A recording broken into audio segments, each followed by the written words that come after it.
namoonni hunduu waa'ee hojii kanaa beekanii itti amananii cimanii irratti hojjetaa jiran maallaqa isaanii fi baasanii koinii bitanii levelii isaanii ittiin guddifatanii kaffaltii gaarii argachaa kan jiran jiru jechuudha.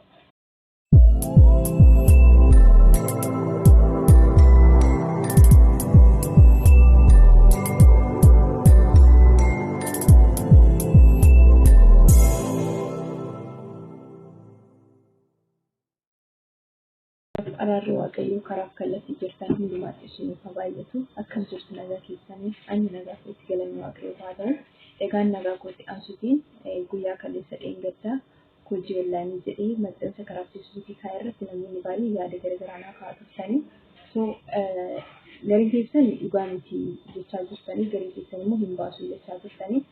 Ani akkamitti baasee akka waagaan hojjedhee fi ammoo isa kan hojjedhee har'a isin qooduu barbaada. Namoonni baay'een soba waan jettaniif garuu duraan dursee waa'ee appilikeeshinii kanaa isiniif qooduu barbaada jechuudha. Appilikeeshinii kana irratti namoonni baay'een 666 akkasiidha akkanadha jedhanii haasa'aa jiru. 666 miti. 666 miti. Walumaa galatti appilikeeshinii kana irratti wanti hojjetamu koinii tireed gochuudha jechuudha. Waan biraa miti. Koinii tireed gochuudha. Koinii kana immoo achuma irratti argachuu kan dandeenyu akkasuma immoo namoonni hunduu waa'ee hojii kanaa beekanii itti amananii cimanii irratti hojjetaa jiran maallaqa isaanii fi baasanii koinii bitanii levelii isaanii ittiin guddifatanii kaffaltii gaarii argachaa kan jiran jiru jechuudha. Namoota miliyoonota ta'anii hojjetantu jiran namoota Itoophiyaa keessaas namoonni baay'een hojjechaa jiran ijoolleen kan keenya keessumaa ijoolleen kan keenya irratti baay'ee hin jiran hojjechaa jiru garuu harki caalaan ijoollee warra soddaadha hojjechaa jiru jechuudha wal fayyadaa jiru. Appilikeeshinii kanarraa wanti nama jaalatu tokko jiraate appilikeeshinii baay'ee qabbanaa baay'ee waciin jiru tasgabbooftaa appilikeeshinii irratti hojjechuu dandeessuudha. Anillee yeroo jalqabaatiif wanta kun soba jedhee ayyuuchaa ture amanaan ture jechuudha.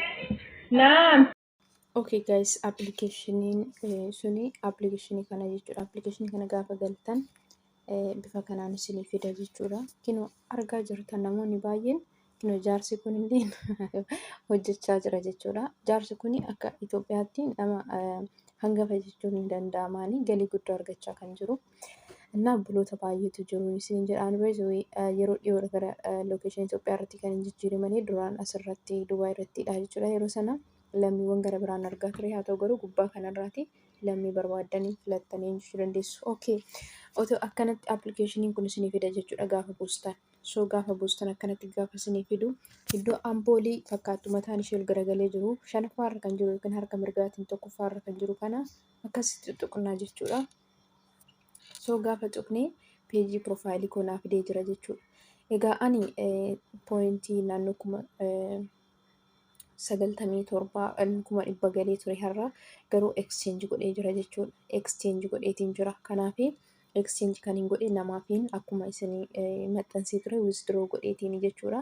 Kanaaf koinii muraasni iddoo kana 45,200 qaba. Coin trading irraas meeqan qaba? 50,000 qaba jechuudha. 52,000 qaba. Iddoo kanatti kan namni sun kan nama sanaaf exchange godhee isaaniif doolaara yookiin immoo birrii Itoophiyaa kan hin kenneef isaan koinii kana naa kennan jechuudha. Sababiin isaayyuu anatu barbaade maaliif hin barbaade koinii kana bifa giiftitiin namootaan wal jijjiiree ta'an jechuudha. Leevelii koo amma leevelii 4ffaarra jira. Leeveliin koo akkanaa guddatu waan hin barbaaduuf akkasuma immoo ispiliit waan jedhamu jira jechuudha. Ispiliidiin kun iddoo kanatti liiv dureeshiniin kun duraan kuma naa kenna ture. Amma garuu ispiliidiin koo leeveliin asitti wanta na jalaa baay'ee gadi bu'ee fi akka kana na jalaa godhe jechuudha. Leevelii kana sirreeffachuuf jedhee tanaan gara koiniitti jijjiirsisadhee doolaara sana immoo namaaf kenneefi jechuudha. Egaa isin gaafa bantan peejii keessan akkanatti gaafa seentan duraan dursitanii eessa seentuu siitiin giddoo jedhu iddoo kanarra dhuftuu jechuudha. Iddoo kanarra dhuftu. Gaafa iddoo kanarra dhuftan account and security jedha. Account and security kuni akkasitti gaafa tuqtan isin biratti law jedheetu kalarii diimaadhaan barreeffamee jira jechuudha. Sababbiin isaayyuu lakkoofsa bilbilaa kana asitti guuttuu jiimeelii keessan ittiin bantanii guuttanii googilii isa jedhu sana maqaa ittiin jiimeelii guuttan sana guuttanii feesbuukii keessan konneekti gootanii jechuudha. Isaan kana afran keessaatii inni tokko gaafa hafee miidiyam isiniin jedha malee hayi isiniif hin ta'u jechuudha. Hayi isiniif hin ta'uun immoo waan baay'eedhaaf isin miidha. Tokkoffaa namni akkaawuntii keessan isin jala haak gochuu danda'a yookiin immoo hatuu danda'a. Lammaffaa immoo kaffaltiin isin argattan sun eenyummaa keessan isa dhugaa beekeetu isinii kaffala. Sadaffaan immoo akkaawuntii kana gaafa bantan ashaara keessa wanta kennitanii fi akkaawuntii kan biraatiin irratti kan biraa hojjechuu hin dandeessanii akkasuma immoo namni akkaawuntii kana isin jalaa hate ittiin galii argachuu hin danda'u jechuudha. Kanaaf iyyuu seekuritii keessan isinuma eeguudhaafi malee wanta isin jalaa balleessu tokko hin qabu. Kanaaf iyyuu isaan kana itti guuttanii seekuritii leevelii keessan haay gootuu jechuudha. Okay, as keessaa ni baana. As keessaa erga baanii booddee isa sana yeroo guuttan seekuritii leevelii keessan haay isiniin jedha. Tokko isaa yoo hambistan miidiyam yookiin lama sadii isaa yoo hambistan miidiyam isiniin jedha. Kanaaf iyyuu hundayyuu guutuu baattan low isiniin jedha waan ta'eef hin argattanii jechuudha tokko wanta asirraati. Kanaaf iyyuu siitingii kana keessa amma duubatti deebina. Duubatti erga deebinee booddee iddoo kanatti immoo out kan jedhu jira jechuudha. Mallattoo verify fakkii feesbuukii keenya verify gaafa godhan mallattoo ishee sana argitan miti out. Isa kana tuqxan. Isa kana gaafa tuqxan gaaffii lama isin gaafata. Tokkoffaan face authentication ashaaraa keessan iddoo kanatti kennitu jechuudha. Ashaaraa keessan kennitu jechuudha. Ani kunoo isa kanan kenne inda'u iddoo kanatti suuraa koon kenne jechuudha. Suuraa fiiltariin itti hin baay'anne suuraa noormaalii ta'e iddoo kanatti geessu jechuudha. Kan biraati immoo biin foon jedha achitti simbiratti foon waan jedhuuf kan koo guutamne waan jiruufi successfully jedha jechuudha. Kanaaf lakkoofsa keessan itti guuttanii iddoo kanaas xumurtanii baatu. Iddoo kanaas xumurtan jennaan akkaawuntii keessan eegamaadha jechuudha. Kazaan booddee isa kana erga xumurtanii booddee iddoo riwaard jedhu seentu. Riwaard iddoo jedhu namooti lookeeshinii iddoo jirtan irratti banachuu dandeessu. Fakkeenyaaf Dubaay irratti ani banee jechuudha. Itoophiyaa irratti yeroo bantan yeroo jalqabaaf live dureeshiniin kun sa'aatii tokko irra turtanii pointii 5,000 lammaffaas ni jira. Lammaffaa jalattis sa'aatii 5,000 pointii 5,000 10,000 fudhattanii jechuudha. Biyya Joordaan irratti 10,000 sa'a lama keessatti 20,000 jechuudha. Dubaay irratti immoo Dubaay irratti illee 10,000 20,000 waan akkasiiti. Kuni guyyaa torbaaf walitti fufiinsa yoo hojjettan naannoo doolaaraa 14 hojjechuu dandeessu jechuudha. Laayivii kanaatiin kan biraa immoo paartii irrattis paartii sa'aatii tokko teessanii ilaa inni kun kan isinitti argisaa jiru inni na biraa kuni ana biraati adabbiiwwan irra jiruuf baay'ee gadi na jalaa buusee ture kanarraa natti hin kennineefi jechuudha. Garuu isinitti argisiisuuf hojjetaa kan hin jiru paartii kanarratti 800dha kan fudhatamu. 800 paartiin kun fakkeenya ana bira dhuftanii eejentii koo yoo taatan dhuftaniitu gaafa mana banuu waan bararra teessanii sa'aatii tokko tokkoof. Kana yoon jedhu dirqama bilbila keessan qabattanii laayivii sana irra daqqanamtanii teessoo osoo hin ta'in bilbila keessan laayivii irra dhuftanii fakkeenyaaf laayivii nama biraa bira deemeen abbaa ta'e bira deemeen ilaalee isin eenyu jedha waan baran hin argadhu garuu isaanuma ilaalee haala isaanii isa jiranii fi waan barichisan isinitti argisiisuuf jechuudha. Fakkeenyaaf heelan ishee jettu kana bira gaafa hin galee sorry isheen kun laayivii irra jirti.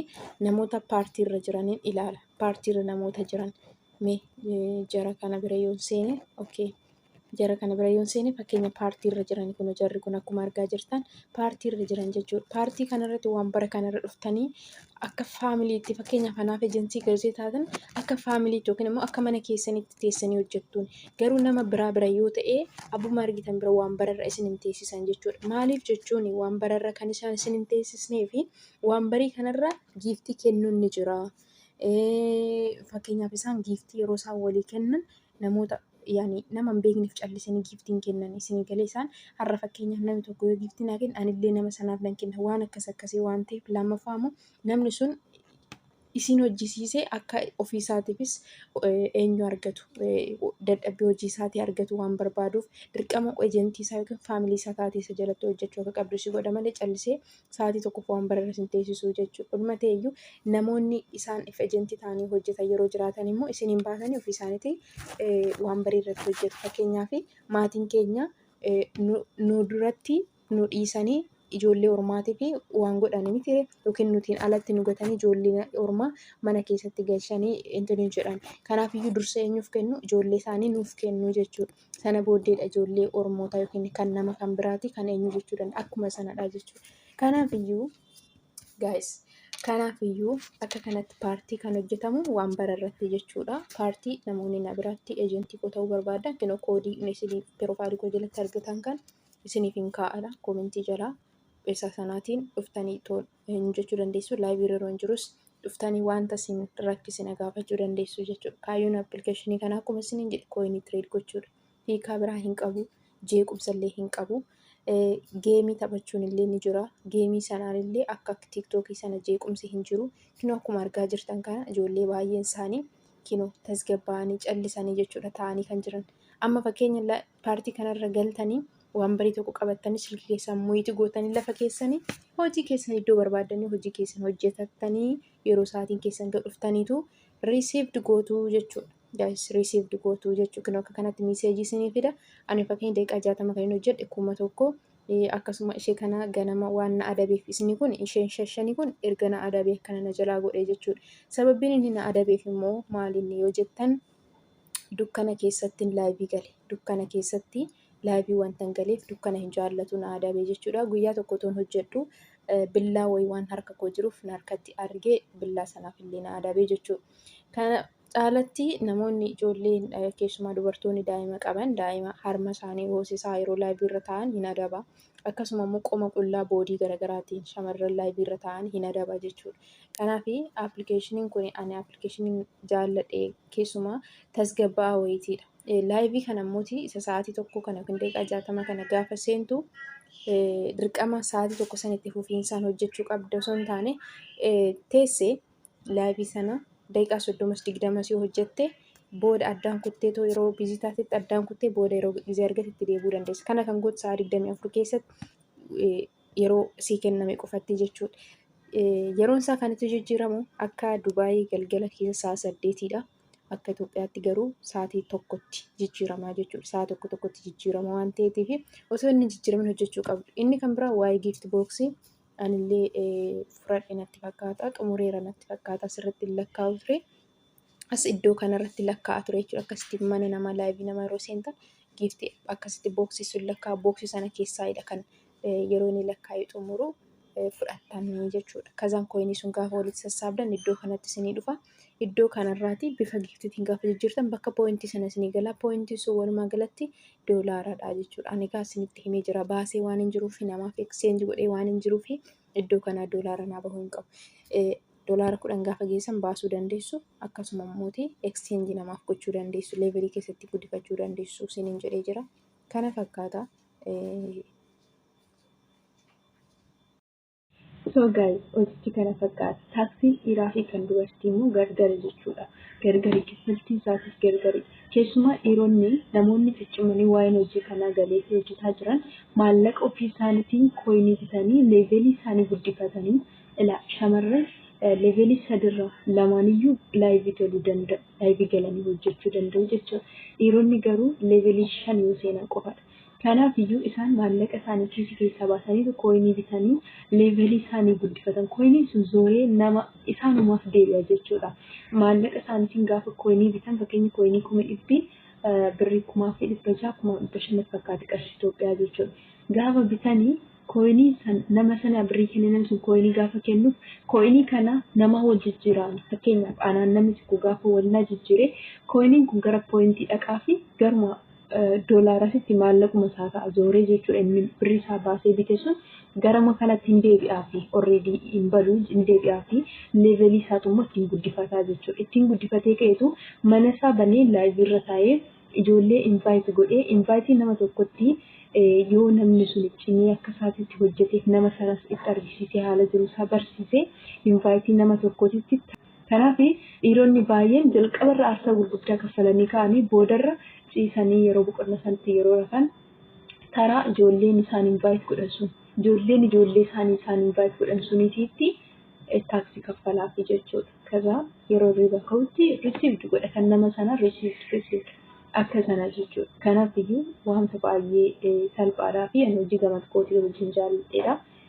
namoonni ittiin hojjetan hojjedhaa. Eessumattuu immoo ejentii taatanii hojjettu. Namoota kan biraa biras yoo deemtan ana birallee yoo dhuftan namoo kamii birayyuu jechuudha. Faamilii taatanii hojjettan. Kanaaf iyyuu kana fakkaata hojichi isiniin jira.